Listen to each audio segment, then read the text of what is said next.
तो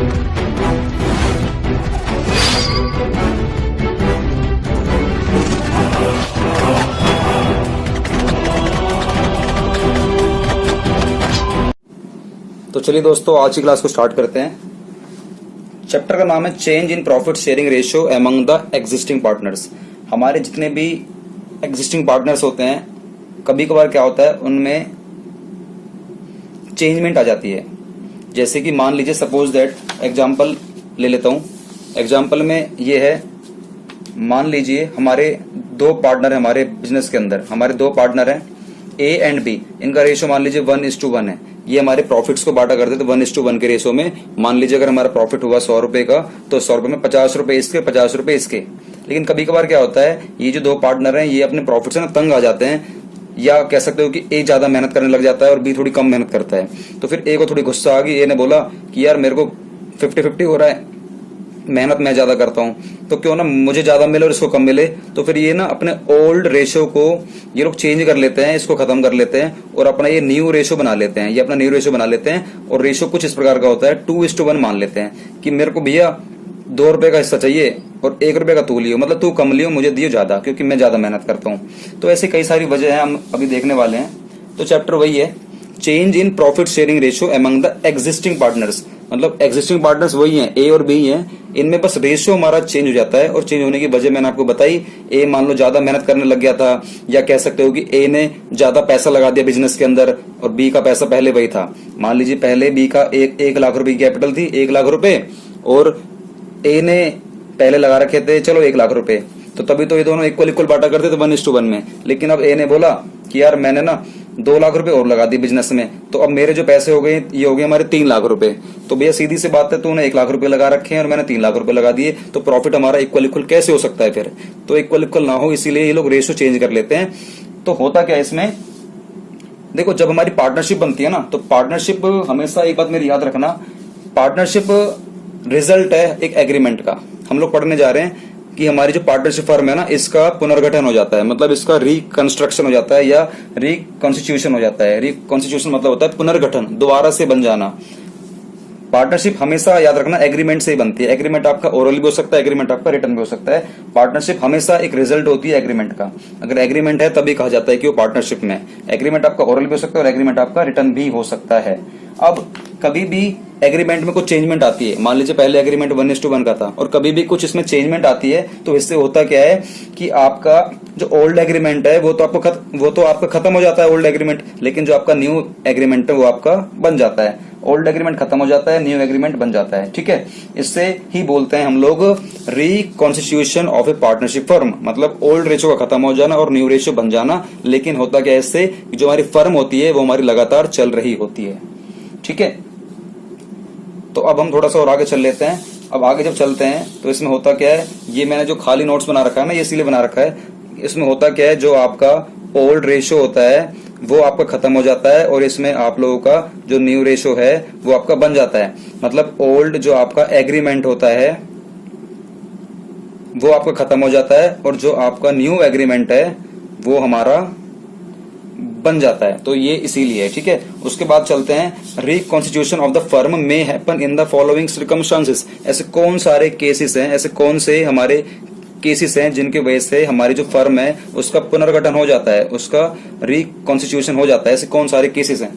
बहुत सारे केस हैं, ऐसे मैं आपको बताने वाला हूँ आज। ऐसे आपको 5 केस बताने वाला हूँ जिससे हमारी फर्म का पुनर्गठन हो जाता है, मतलब रिकॉन्स्टिट्यूशन हो जाता है। पहली वजह है change in profit sharing ratio among the existing partners. आपके जो एग्जिस्टिंग पार्टनर्स हैं उनमें अगर प्रॉफिट शेयरिंग रेशियो में कुछ चेंज हो गया तो उस वजह से भी हमारी फर्म का पुनर्गठन हो सकता है। जैसे कि अभी आप लोगों ने पहला एग्जांपल देखा, पहले हमारा रेशियो 1:1 था, लेकिन अब हमारा रेशियो क्या हो गया, 2:1। तो इस वजह से भी हमारी फर्म का पुनर्गठन हो सकता है। तो इसे ही बोलते हैं रिकॉन्स्टिट्यूशन। एग्जाम्पल ले लेते हैं। एग्जाम्पल में पहले ए और बी थे, ये ए और बी थे, ये हमारे 2:1 में बांटा करते थे। लेकिन अब इन दोनों ने डिसाइड करा कि अब तो भैया हम 3 और 1 में बांटेंगे, मतलब ये इनका न्यू रेशियो हो गया, ये इनका ओल्ड रेशियो था। तो ओल्ड रेशियो है, ये हमारा न्यू रेशियो है। अब ये कह रहे हैं कि हम लोग 3:1 में बांटेंगे। तो इसी को ही बोलते हैं हमारा एग्जिस्टिंग पार्टनर्स जो आपके ए बी हैं, इन्हीं में ही हमारा जो प्रॉफिट शेयरिंग रेशियो है ना उसमें चेंजमेंट आ जाना, ठीक है। फर्म का पुनर्गठन हो गया, उसमें क्या हो गया। सेकंड पॉइंट है admission of a new partner. होता क्या है, मान लीजिए पहले ए और बी 2 पार्टनर थे। इनका रेशो मान लेते हैं 1:1 इक्वल था, ए और बी पार्टनर थे, इनका रेशो 1:1 था। अब हुआ क्या, 1 अप्रैल 2020 को हमारा फाइनेंशियल ईयर शुरू होता है ना, हमारा जो फाइनेंशियल ईयर होता है वो 1 अप्रैल से शुरू होता है और 31 मार्च को हमारा खत्म होता है। मान लीजिए 1 अप्रैल 2020 से हमारा शुरू हुआ इस बार का, तो ये खत्म कब होगा, 31 मार्च 2021 को जाके खत्म होगा। तो ये आपको पता होना चाहिए। अब हुआ क्या, ए बी का 1:1 रेशो था। अब 1/4/2020 को क्या हुआ, एक नई पार्टनर हमारे बिजनेस के अंदर आ रही है, उसका एडमिशन हो रहा है, मान लीजिए उसका नाम है सी, नई पार्टनर आ रही है। अब हुआ क्या, नए पार्टनर आ रही है तो कुछ ना कुछ प्रॉफिट के लिए आएगी, तो उसका हिस्सा मान लेते हैं 1/4, वो ना 1/4 हिस्से के लिए आ रही है, और पहले ए बी का रेशो था 1:1। तो जब नया पार्टनर आता है हमारे बिजनेस के अंदर तो उस एडमिशन केस में भी हमारी फर्म का पुनर्गठन हो जाता है। ऐसे ही रिटायरमेंट केस में होता है। रिटायरमेंट केस में मान लेते हैं पहले ए बी और सी 3 पार्टनर थे, इनका रेशो 1:2:3 था। अब इस केस में क्या हुआ, मान लीजिए 30/6 को मान लीजिए 2020 मान लेते हैं, ठीक है। तो इसमें ये कहना चाह रहे हैं कि भैया हम ना सी को बाहर निकालेंगे बिजनेस में से। हमने बोला निकाल दे, कोई दिक्कत नहीं, क्योंकि सी काम नहीं कर रहा होगा, थोड़ा सा ढीला पड़ गया होगा या आनाकानी कर रहा होगा। तो ए बी ने बोला कि सी को बाहर निकाल देंगे, तो इसको भी हम लोग बोलते हैं reconstitution of A partnership firm. इसके बाद हम लोग 4th पॉइंट पर आते हैं, और 4th पॉइंट आपका ये रहा। 4th पॉइंट में कह रहा है डेथ ऑफ अ पार्टनर। हो सकता है किसी पार्टनर की डेथ हो गई हो, तो डेथ के केस में भी हम लोग कह सकते हैं फर्म का रिकॉन्स्टिट्यूशन हो जाता है। एग्जांपल ले लेते हैं। एग्जांपल में मान लीजिए आपके पी क्यू आर ये आपके पार्टनर थे, और ये आपके 4, 3, 2 में अपने प्रॉफिट शेयरिंग रेशो बांटा करते थे। अब हुआ क्या, मान लो आर की डेथ हो गई है 31 मार्च 2020 को भी हो गई थी, तो उस केस में क्या हुआ, फिर पी और क्यू ने डिसाइड करा कि हम लोग फ्यूचर में ना 1:1 में बांटेंगे, क्योंकि आर तो छोड़कर चले गया। पहले रेशो था 4:3:2, अब पी छोड़कर चले गया, अब पी क्यू कह रहे हैं फ्यूचर में लोग 1:1 में बांटेंगे। तो ये तो हो जाएगा हमारा न्यू रेशो। ये था हमारा पी क्यू आर का हमारा ओल्ड रेशो था, ओल्ड रेशो खत्म, न्यू रेशो बन जाता है। तो इसको क्या बोलते हैं हम लोग, डेथ के केस में भी हमारा रिकॉन्स्टिट्यूशन हो सकता है। एक केस आएगा आपका एमलगमेशन ऑफ 2 पार्टनरशिप फर्म। आपकी 2 पार्टनरशिप फर्म के बीच में भी जब उनका एमलगमेशन होता है, मतलब जब 2 फर्म हमारी आपस में जुड़ जाती है, तो उस केस में भी हम लोग कह सकते हैं हमारी जो ओल्ड फर्म्स है उनका रिकॉन्स्टिट्यूशन हो चुका होता है।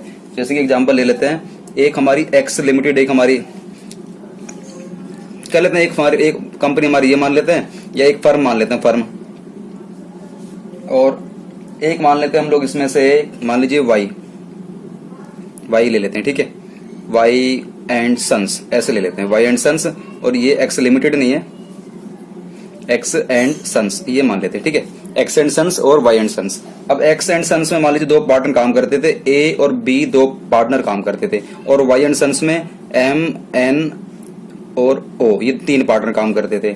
अब हुआ कि दोनों कंपनियां काफी अच्छी चल रही थी, दोनों फर्म काफी अच्छी रन कर रही थी, तो उन दोनों ने डिसाइड करा कि हम दोनों तो एक ही तरीके काम करते हैं, तो क्यों ना हम दोनों जुड़ जाते हैं। तो जब ये जुड़ जाते हैं तो होता क्या है, अब ये 2 पार्टनर है 3 पार्टनर है, तो जुड़कर 5 पार्टनर बन जाते हैं। तो रेशो ए बी का और एम का और एन का और ओ का, इन 5 का रेशो बन जाता है। मान लीजिए इनका भी इक्वल रेशो था पहले और इनका भी इक्वल था, तो अब भी इनका इक्वल रहने वाला सभी का, तो 1:1:1:1:1:1, तो इन सभी का रेशो हमारा ये बन जाएगा। तो इस केस में भी हमारा फर्म का रिकॉन्स्टिट्यूशन हो सकता है। अब हम लोग आगे बढ़ते हैं, change in profit sharing ratio among the existing partners. ये एक हमारा टॉपिक है। टॉपिक क्या है, मतलब जो मैंने अभी तक आपको पढ़ाया ना, सेम वही बोलने वाला है, change in profit sharing ratio among the existing partners, ठीक है। इसको हम लोग थोड़ा सा अभी देख लेते हैं। अब एक बात बताओ कि प्रॉफिट शेयरिंग रेशो हमारा चेंज हो रहा है, तो मैंने आपको एक वजह बताई। हमारी एक वजह तो ये हो सकती है कि किसी पार्टनर ने हमारा कैपिटल का कॉन्ट्रीब्यूशन कर दिया होगा, किसी पार्टनर ने हमारा कैपिटल का कॉन्ट्रीब्यूशन कर दिया होगा, मतलब किसी पार्टनर ने कैपिटल थोड़ी सी ज्यादा लगा दी होगी। और कह सकते हो कि दूसरा हमारा केस क्या बन सकता है कि हो सकता है कि किसी का ना एक्टिव पार्टिसिपेशन इन मैनेजमेंट, किसी का हमारा एक्टिव पार्टिसिपेशन इन मैनेजमेंट ये बहुत ज्यादा है, मान लीजिए किसी पार्टनर का, तो उस केस में क्या होता है, वो जो पार्टनर है जिसने कैपिटल कंट्रीब्यूशन थोड़ा ऐड कर रखा है और एक्टिव पार्टिसिपेशन बहुत ज्यादा है, तो उस केस में ये जो पार्टनर है, मान लीजिए ए पार्टनर है, ए पार्टनर ने ज्यादा पैसा लगा रखा है और पार्टनर के मुकाबले, और ये ज्यादा काम करता है, तो ए को सीधी सी बात ज्यादा पैसा मिलेगा। तो जब ए को ज्यादा पैसा मिलता है तो जो भी इसको एक्स्ट्रा प्रॉफिट मिलेगा, जो भी इसको एक्स्ट्रा प्रॉफिट मिलेगा, तो देने वाले मान लीजिए पहले बिजनेस में ए बी, सी, 3 पार्टनर थे। अब उनमें से ए को जो ज्यादा मिलने वाला है वो बी और सी पार्टनर देने वाले हैं। बी और सी पार्टनर देने वाले हैं, वो किसी भी रेशो में दे सकते हैं, या तो अपने ओल्ड रेशो में दे देंगे वो, या अगर रेशो नहीं है तो उस केस में ये इक्वल भी दे सकते हैं, मतलब 1:1 के रेशो में ये दे सकते हैं। तो उस केस में क्या होता है, बी और सी के लिए जो ये पैसा देने वाले हैं, अब ए को क्योंकि जिसने ज्यादा पैसा लगाया है तो बी और सी के लिए ना कॉस्ट बन जाती है। कॉस्ट मतलब इन लोगों के लिए ये मतलब लागत बन जाती है कि अब हमें पैसा लाकर देना पड़ेगा ए को, और ए के लिए ये फायदा हो जाता है। ए के लिए मतलब कह सकते हो एक तरीके से कॉम्पनसेशन होता है। ये ए के लिए क्या है हमारा, कॉम्पनसेशन, कि यार ए तूने ज्यादा मेहनत करी है तो एक काम कर, तेरे को थोड़ा ज्यादा मेहनत का, तेरे को ज्यादा पैसा मिलेगा, तो तेरे को कॉम्पनसेशन, तेरे को मुआवजा दिया जाएगा, बी और सी ला कर देंगे अपनी अपनी कॉस्ट में से। अब तीनों फिर बराबर बराबर हो जाते हैं, मतलब 1:1:1। ठीक है, तो थोड़ा सा और आगे चल लेते हैं। इसमें आपको थोड़ा सा और आगे सीखना है कि जब ऐसा होता है, जब फर्म का रिकॉन्स्टिट्यूशन होता है, आपने 5 केस देखे, आप लोगों ने यहाँ पर 5 केस देखे थे। पहला केस आप लोगों ने यहाँ पर देखा था आपका change in profit sharing ratio की वजह से हमारा हो सकता है रिकॉन्स्टिट्यूशन, एडमिशन के केस में हो सकता है, रिटायरमेंट के केस में हो सकता है, उसमें आपने देखा, उसके बाद डेथ के केस में हो सकता है, या एमलगमेशन के केस में हो सकता है। जब 2 फर्म में आपस में मिल जाती हैं तो इस केस में हमारा फर्म का रिकॉन्स्टिट्यूशन हो जाता है। लेकिन अभी आप सीखने वाले हो, जब हमारा फर्म का रिकॉन्स्टिट्यूशन हो जाता है ना, तो हम लोगों को कुछ एडजस्टमेंट करनी होती है। एडजस्टमेंट मतलब होता है कि आपको कुछ काम करने होते हैं। ऐसा हो जाने के बाद आपको ना गुडविल की कैलकुलेशन करनी पड़ती है। अभी गुडविल क्या होता है आपको बताऊंगा आगे। Revaluation of assets and liability करनी पड़ती है, आप आगे सीखोगे जब चैप्टर आएगा इसके लिए एडमिशन। इसके लिए चैप्टर अलग से है एडमिशन, तो वहां पर सीखने वाले हो। गुडविल आज की वीडियो के बाद जो अगली वीडियो हमारी आने वाली है ना, वो गुडविल के ऊपर ही आने वाली है, तो उसमें सीखोगे कि इसका ट्रीटमेंट कैसे करते हैं, इसकी एडजस्टमेंट कैसे करते हैं। ये सब प्रैक्टिकल पार्ट है। जो ये चारों जो पॉइंट है ना, ये प्रैक्टिकल पार्ट का एक हिस्सा है। रिजर्व हम लोग सीखने वाले हैं, एडमिशन में सीखेंगे। ठीक है, ये एक्यूमुलेटेड प्रॉफिट एंड लॉस को हम लोग किस तरीके से बांटेंगे, ये भी हम लोग एडमिशन में ही सीखने वाले हैं। ठीक है ना, तो ये अगली वीडियो का पार्ट है, इसको फिलहाल के लिए छोड़ देते हैं और आगे एक नोट हम लोग और देख लेते हैं। इस नोट में क्या लिखा हुआ है कि हम लोगों को adjustment required at the time of change in profit sharing ratio. जब हमारे बिजनेस के बीच में, एग्जिस्टिंग पार्टनर्स के बीच में जब प्रॉफिट शेयरिंग रेशियो चेंज होता है, तो उस केस में हम लोगों को कुछ एडजस्टमेंट करनी पड़ती है। वो आपने देख ही ली थी अभी, 4 तो आप लोगों ने ये देख ली है, उसके बाद एक और देखनी है। पहला कह रहा है डिटर्मिनेशन ऑफ सैक्रिफाइसिंग रेशियो और गेनिंग रेशियो। आपको उस केस में सैक्रिफाइसिंग रेशियो और गेनिंग रेशियो निकालना पड़ता है, और बाकी आपको अकाउंटिंग करनी पड़ती है गुडविल की, कि गुडविल को हम लोग किस तरीके से रिकॉर्ड करेंगे। फिर अकाउंटिंग करनी पड़ती है treatment of reserves and accumulated profits. हमारे जितने भी इकट्ठे करे गए प्रॉफिट्स हैं, या जितने भी हमारे रिजर्व्स होते हैं जो हम लोग आगे के लिए बचा लेते हैं, फ्यूचर में होने वाले लॉस से बचने के लिए, तो उन सभी का ट्रीटमेंट कैसे करने वाले हैं हम लोग सब सीखेंगे, लेकिन आने वाले चैप्टरों में। फिलहाल के लिए आपको पता होना चाहिए कि हम लोग इस चैप्टर में भी क्या क्या सीखने वाले हैं। इस चैप्टर में आप सीखोगे accounting treatment of sacrificing ratio and gaining ratio. अच्छा, और सीखने वाले हो आप इसमें अकाउंटिंग सीखोगे for revaluation of assets and liability सीखने वाले हो। इसके बाद एडजस्टमेंट सीखोगे कैपिटल्स की। ये सब आप एडमिशन वाले चैप्टर में सीखने वाले हो। तो अभी हम लोग चलते हैं आज के मेन पार्ट पर। पहला कि determination of sacrificing ratio and gaining ratio हम लोग ये किस तरीके से निकालते हैं। तो पहले हम लोग आते हैं सैक्रिफाइसिंग रेशियो पर। सैक्रिफाइसिंग रेशियो हमारा ये रहा। तो इसमें ये कह रहा है कि जब कभी भी सैक्रिफाइस हम लोग निकालते हैं रेशियो, तो उसमें कुछ पार्टनर ऐसे होते हैं जो ना अपने हिस्से को सरेंडर करते हैं। जैसे कि मैं एग्जांपल ले लेता हूं एक, मान लीजिए ए और बी पार्टनर हैं, इनका रेशियो था पहले, मान लेते हैं क्या माने 1:1 मान लेते हैं, 1:1 था। उसके बाद क्या हुआ, ए और बी ने डिसाइड करा कि अब लोग हम 2:1 में प्रॉफिट बांटेंगे। ए कह रहा है मैं ज्यादा लूंगा, बी कह रहा है मैं थोड़ा कम लूंगा, क्योंकि ए को ज्यादा इसलिए मिल रहा है, ए ज्यादा मेहनत करता है, ए ने ज्यादा पैसा लगा दिया होगा।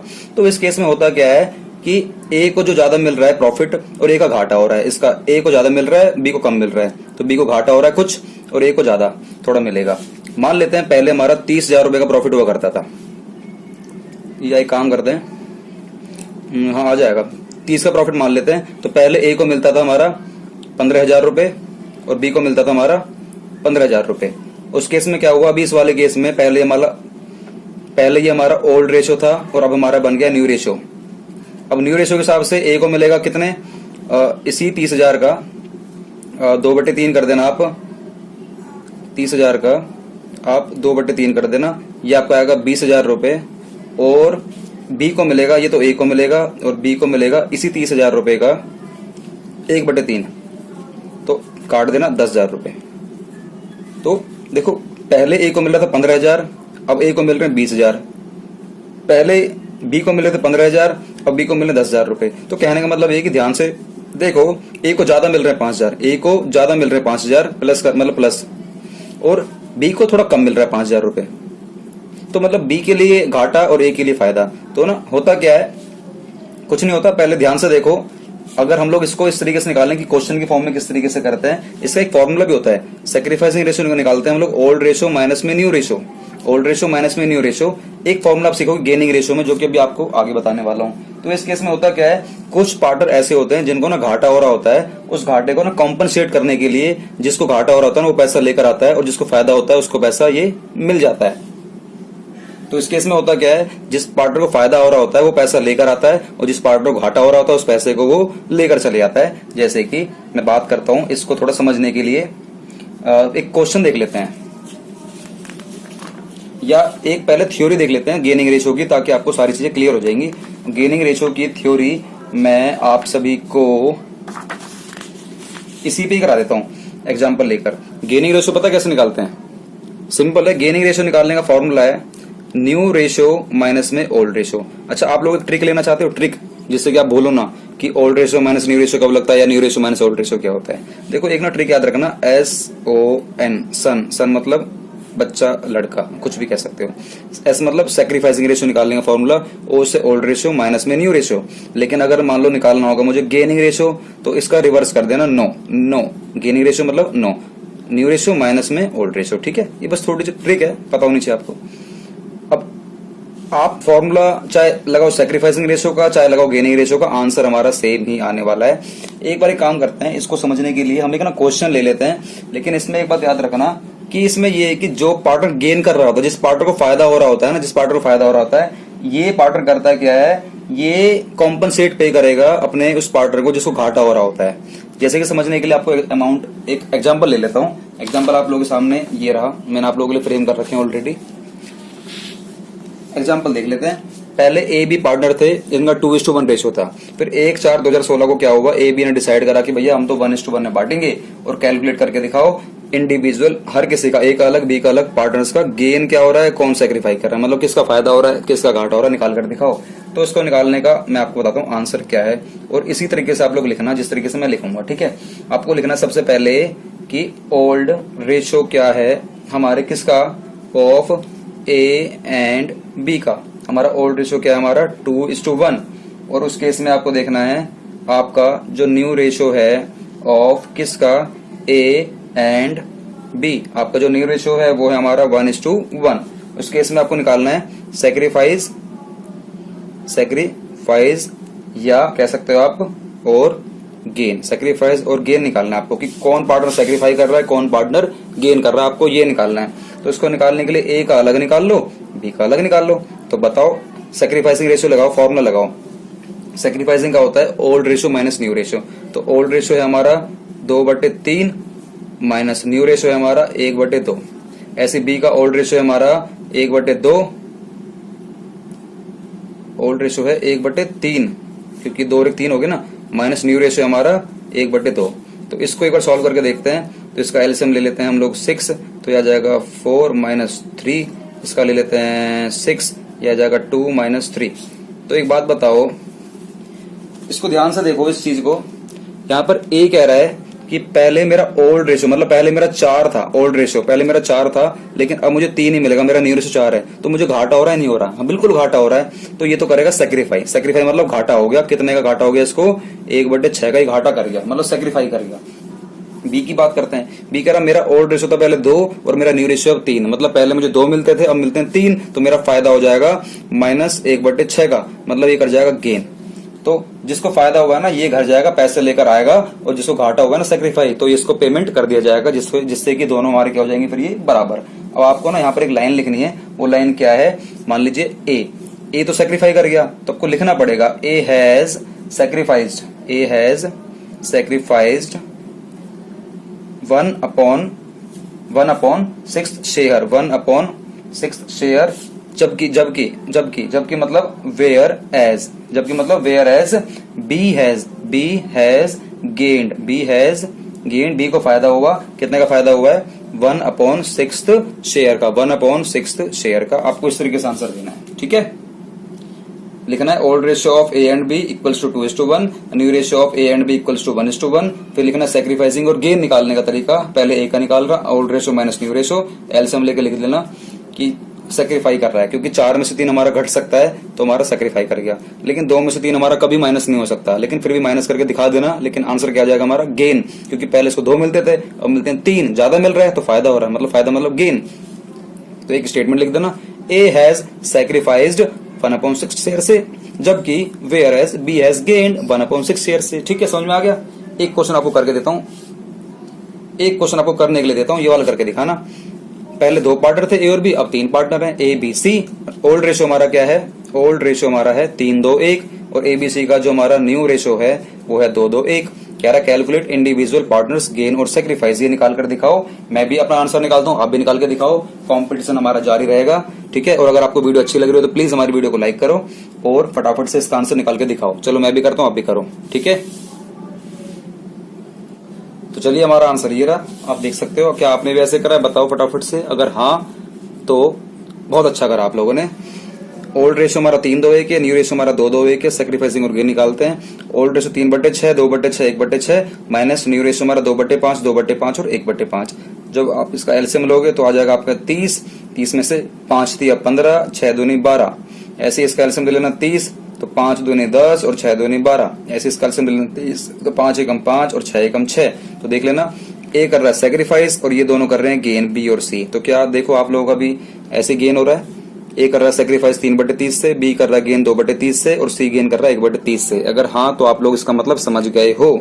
एक लिख देना स्टेटमेंट, ए हैज सेक्रीफाइस्ड 3/30 से, कोमा बी हैज गेन्ड 2/30 से, and C has also gained 1/30। तो क्या आप लोग समझ में आया? तो ठीक है, हम लोग मिलेंगे अगली वीडियो में। और अगर आपको हमारा पूरा पार्ट समझ में आ गया हो तो प्लीज हमारी वीडियो को लाइक करें, शेयर करें, और लोगों से बोलें, अपने सारे स्टूडेंट्स तक हमारी वीडियो को पहुंचा दें, व्हाट्सएप ग्रुप में शेयर कर देना, और बोलें कि हमारी वीडियो को लाइक करके हमारे चैनल को सब्सक्राइब कर दें। अगर आप लोगों को हमारी पुरानी वीडियोस देखनी है तो एक काम करना, हमारे इस वीडियो के नीचे डिस्क्रिप्शन में जाना, हमारी ऑल वीडियोस के लिंक दे रखे हैं, जिससे कि आपको सारे फंडामेंटल क्लियर हो जाएं। और एक काम करना आप सभी, अगर आप लोगों ने हमारे इंस्टाग्राम चैनल को फॉलो नहीं करा तो फटाफट से कर लेना फॉलो, क्योंकि उस पर हम लोग सारी अपडेशन देते रहते हैं।